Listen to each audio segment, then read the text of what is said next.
establish certain standards of air quality for ozone. Well, what happens in the valley is it's moderate and severe non-attainment, right? Moderate. What is it? Serious for PMs and moderate for ozone. Or non-attainment according to the Clean Air Act. So they're developing a plan to reduce emission sources in order to be in compliance. So that could be an opportunity. Yeah, and I don't think this conversation is put to waste, because definitely if you have, for example, those resurfacing things, like you said, that is an opportunity to bring that up at the CIP meetings.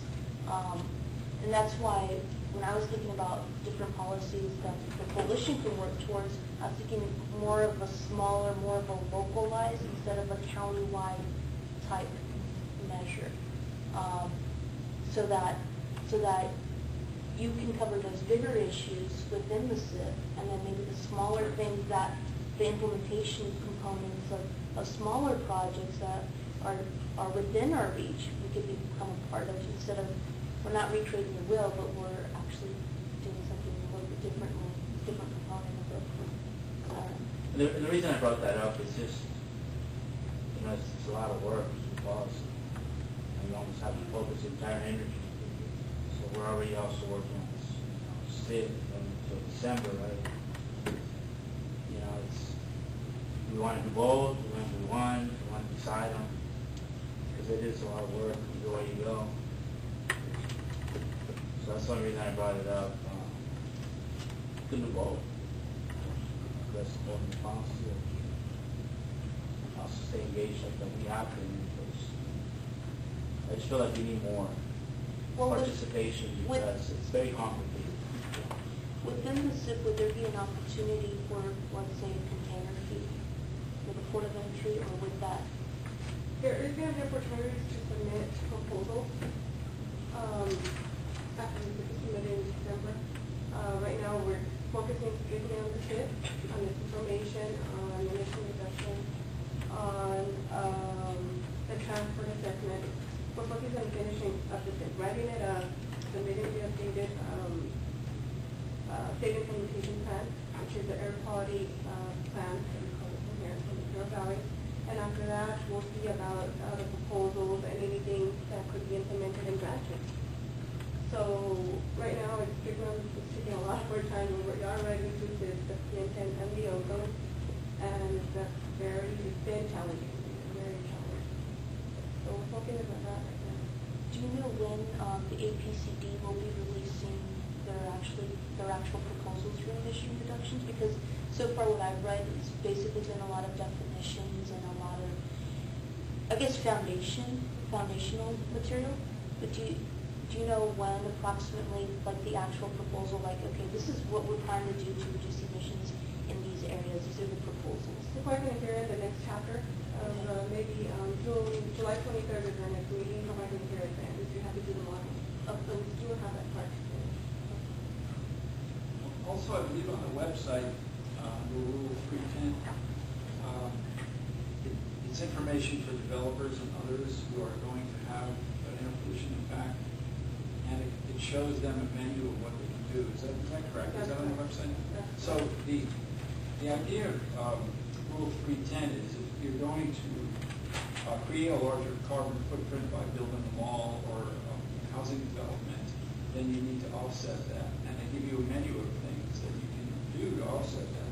You could build a small pocket park at the development. You could pay for the carbon footprint, which a number of these developers are doing in the mall. And so there's going to be a fund available in APCD to fund other projects in the valley that would reduce carbon and so so there are choices there already. So there are choices for implementation in a sense. Because in the past, like City of Calexico would approve a housing development and say, oh, we didn't know we had to offset anything. And now there's no excuse because it's there for the developers and the city council members and the city bureaucrats to all look at and say, oh, here's what we can do.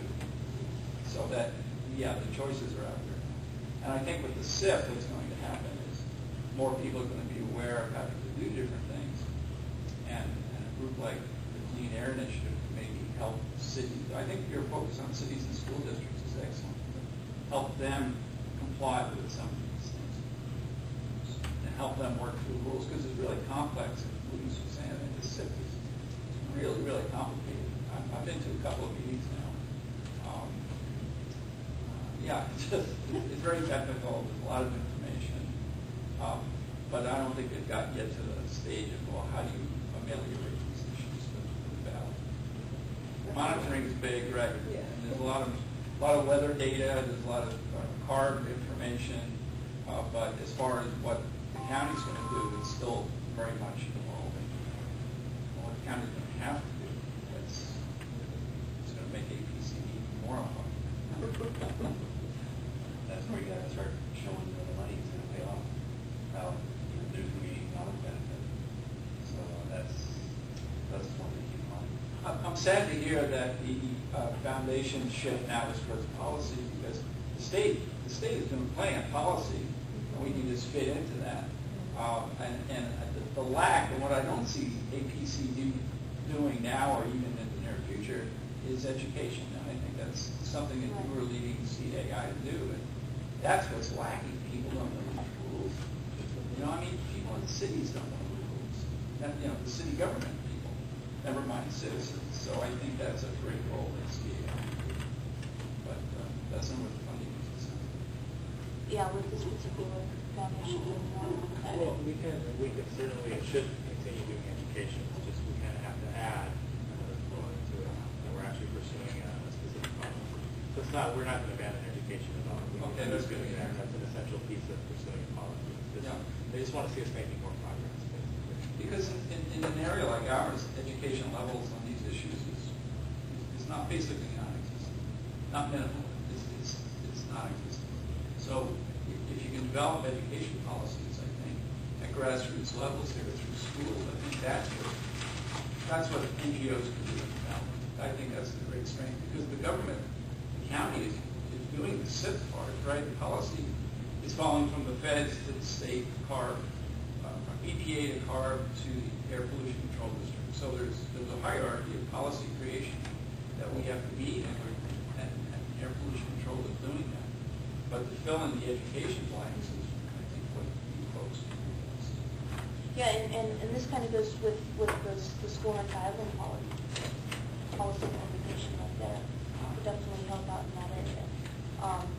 That's why I kind of approached this question to the group in a more micro level in a sense. Yeah. How can we can do that? Because of course, in addition to doing this kind of stuff, we do need to keep our eye on the SIP and have those other things like the payment of unpaid services that we use definitely put up there for that.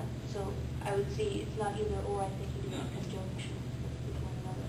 The thing about education and the importance of it is one thing I just like to throw out and cover it. It's the fact that government doesn't always have. They know they have an idea, but they don't know what's happening all the time. Not the local county, not the state, not the federal government. A lot of times they don't even know what each of them are doing. I mean, it's just a reality. And I've seen it because I work with a lot of them.